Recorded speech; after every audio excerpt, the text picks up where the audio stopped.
In Jujutsu Kaisen, there's no shortage of evils and bad guys. While fighting these bad guys, our main heroes often face intense challenges, but things could get even more complicated if one of our hopes, an overpowered hero, were to turn evil or switch sides. For example, what if Gojo Satoru is no longer on the good guys team, but is instead on the bad team? What would happen then? Well, this scenario is quite interesting and obvious, but not as obvious as you might think. In every scenario, Gojo doesn't always win. There will be many scenarios where Gojo loses as well. But how?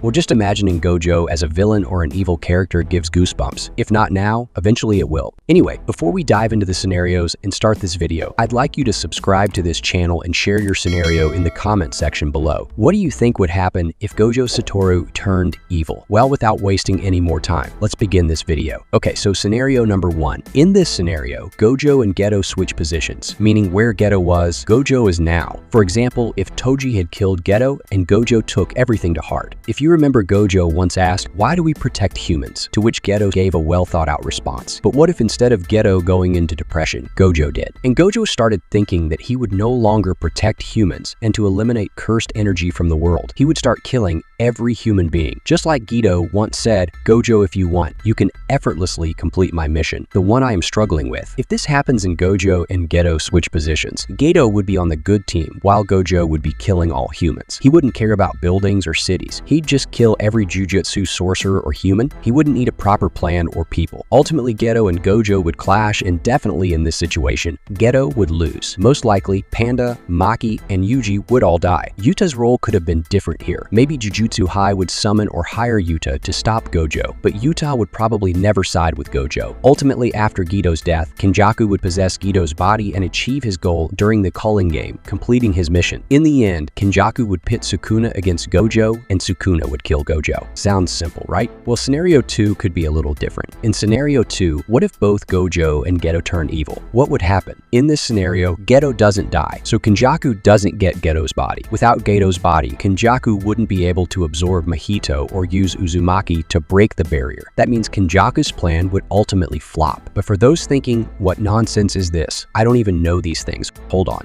Let me explain. Basically, Kenjaku's plan was to possess Geto's body, absorb a cursed spirit named Mahito, and use Uzumaki, which is Kenjaku's final move to break Tenjin barrier. But since Gojo and Geto are friends in this scenario, Gojo wouldn't let Geto die. So who would kill Geto? Probably no one. In this scenario, Yuta might die, or maybe he sides with Gojo as the two would likely pursue that kid together. The third scenario is slightly different and probably the most interesting one. In this scenario, Geto follows his path and Gojo follows his own. Gojo's main motive isn't to kill all humans, but he leaves the Jujutsu sorcerers alone. So according to the anime, Gojo essentially becomes an evil or anti-hero character. In this scenario, he and Geto undoubtedly clash and Geto loses. But here, Kenjaku possesses Geto's body. Since Yuji is Kenjaku's son, he uses Yuji to make Yuji and Gojo fight. In the end, Gojo would have to fight alongside the Jujutsu sorcerers, even though he wouldn't follow any of their rules or wear the sorcerer's uniform. Here he is extremely ruthless, showing no care for humans. He neither saves